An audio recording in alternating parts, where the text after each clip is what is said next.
Hey, it's Melanie. I hope you're doing well. Happy Sunday. It's a beautiful Sunday out. I have something really special I want to share with you. This is a book written by Dr. Wayne Dyer, and it's called Wisdom of the Ages. I know that it's reflecting backwards to you, but that's why I read it out loud. Okay. So today I wanted to do something a little more along the lines of what speaks to me as an individual. And that is poetry, okay? As a little girl, I used to wake up in the middle of the night. I remember very fondly, before some changes happened in my life, I was called to wake up in the middle of the night, and I kept a little notebook and a pen or a pencil, whatever it was, underneath my bed. And I had one of those huge king-sized water beds back in the early 90s. And what I'm telling you this for is the nostalgia of that time in my life was so special.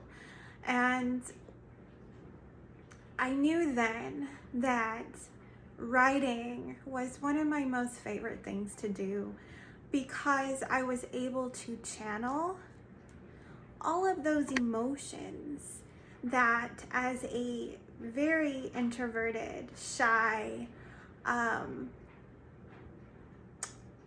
fearful little girl, okay, I was able to channel those emotions into those writings, and I really wish I still had them. I do have a few little things that I have found, but unfortunately a lot of it was lost over the years. So Dr. Wayne Dyer, in this book, The Wisdom of the Ages, the way he describes it here, it's a modern master. He's a modern master that brings eternal truths into everyday life, okay? And one of the most important things I feel called to do to help individuals in their life right now who are suffering from substances, addictions, abuse, and PTSD or traumas brought on by these things that have occurred to them in their lives. My mission is to speak truths to these individuals, okay? And when I say truths, I mean things that maybe you weren't told as a child, okay? Maybe it's the things that you struggled with internally that you were never given the opportunity to explore or express as a child. And as an adult who is going through the motions in this society, there's a lot of confusion, and that confusion brings on distortion of what God calls us to do in this life that He has given us, okay? Confusion brings on addictions and substance abuse. It brings on jumping into relationships that reflect those childhood wounds, okay? It brings you into careers that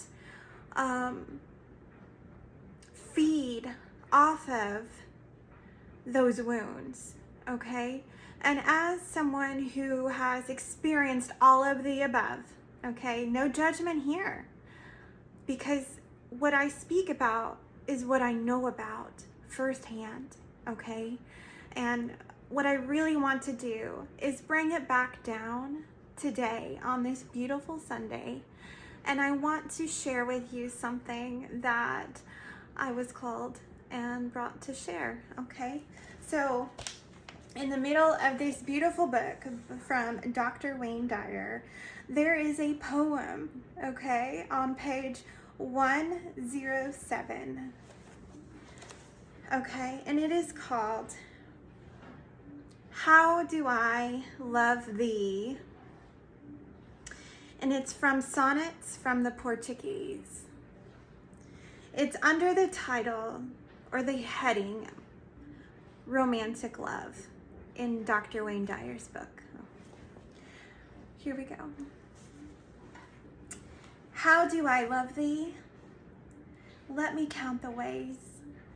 I love thee to the depth and breadth and height my soul can reach when feeling out of sight. For the ends of being an ideal grace, I love thee to the level of everydays, most quiet need by sun and candlelight.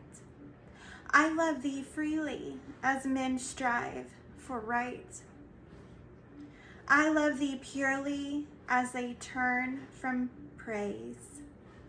I love thee with the passion put to use in my old griefs and with my childhood's faith. I love thee with a love I seemed to lose. With my lost saints, I love thee with the breadth, smiles, tears of all my life, and if God choose, I shall but love thee better after death. This is written by Elizabeth Barrett Browning.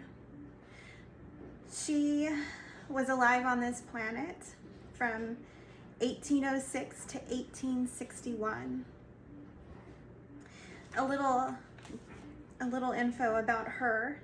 Elizabeth Barrett Browning was an English poet and the wife of poet Robert Browning.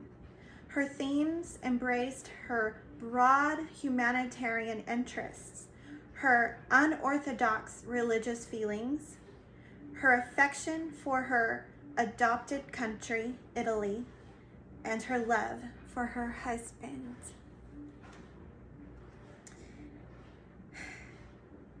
Her husband was Robert Browning.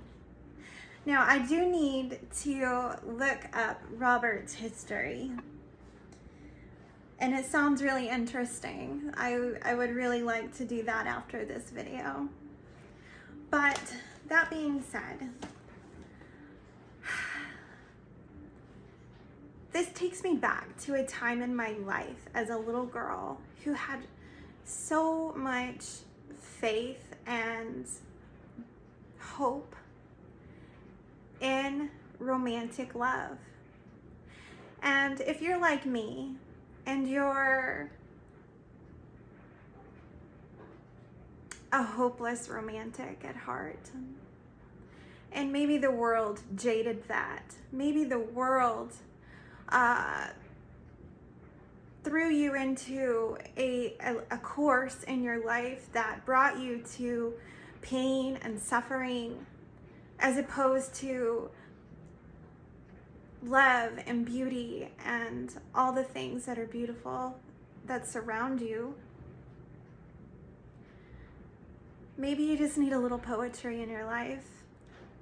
Maybe you need that spark that brings you back to that child. And, you know, maybe it'll bring you back to the pen and paper yourself. I hope this found you when it needed you to. And as always, love and light.